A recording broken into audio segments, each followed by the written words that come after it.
Patriots, rebels, outlaws, and pirates. We are all familiar with the level of corruption in government at all levels. In school, we learned about the Teapot Dome scandal, Tammany Hall and Watergate.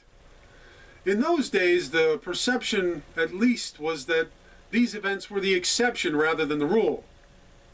That corruption was not endemic to our system of government.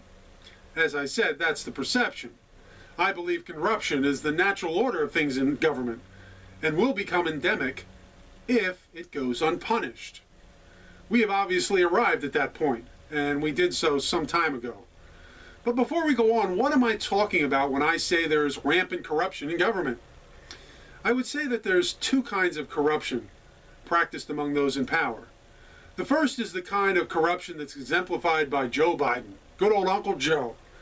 He used his position and influence to enrich himself, his family, and his friends. He is just a common thief, using the power with which he was entrusted to steal millions of dollars from us and for peoples around the world.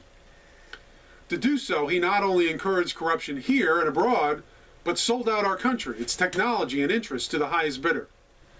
He used and abused our trust for the almighty dollar.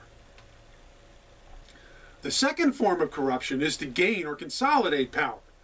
This is the corruption of Barack Obama. This is the use of power to crush opposition.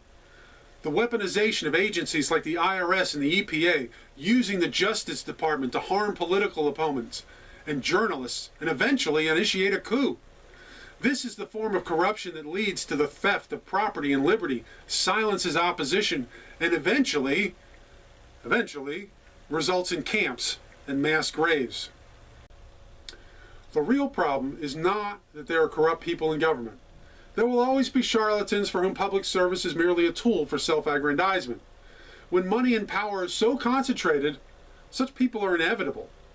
What's not inevitable is the lack of punishment when they're caught. When violations of the law and abuses of power are not prosecuted. When there is a two-tiered system of justice where those in the deep state or the establishment are excused or even rewarded for behavior that would land the rest of us in prison, then it becomes a serious problem. Think about the examples from the very top to the bottom. We may soon have a president whose corruption is on a massive scale. We have a Secretary of State that destroyed evidence, Hillary Clinton, an FBI director and his minions who manufactured evidence and lied to the court to initiate a coup. Lois Lerner abused taxpayers under Obama. How many rioters or looters have been prosecuted?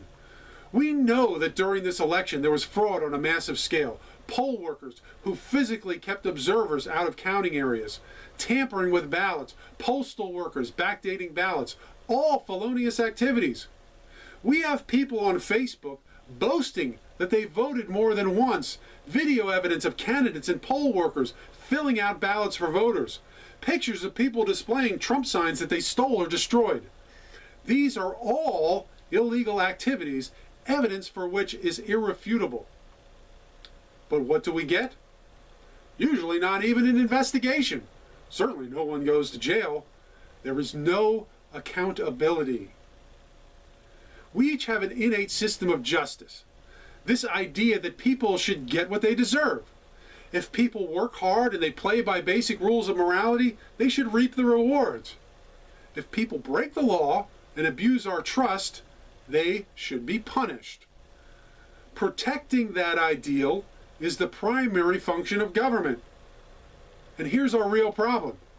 If the connected are never even investigated, if the politically correct are excused due to race, gender, political ideology, or any other reason, when justice is no longer blind but makes her decisions based on any other standard, then justice exists no longer, and government has failed in its fundamental duty.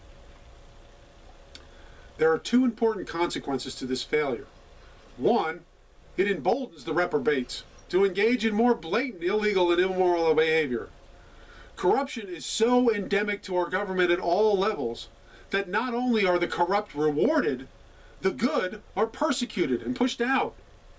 If voter fraud is rewarded and the participants are never prosecuted, every election's going to be stolen. Those on the winning side, from the president to your neighbor who stole your yard sign, will be emboldened to even more malevolent behavior. This results in the kind of tyranny of organized communist regimes like the old Soviet Union or banana republic dictatorships. The second consequence is that the average person loses all faith in the system.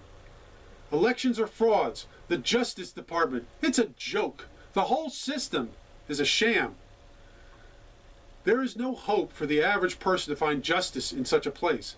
Therefore, if you are the victim of injustice and know the system will not help you, you've got two choices. You can deny your basic dignity as a human being and suffer the evil of others, or you can satisfy the requirements of justice on your own. When tyranny becomes law, when justice is denied, when the system protects evil and punishes the good, then our resistance becomes our duty. The righteous become outlaws, and justice is fulfilled in the actions of the vigilante.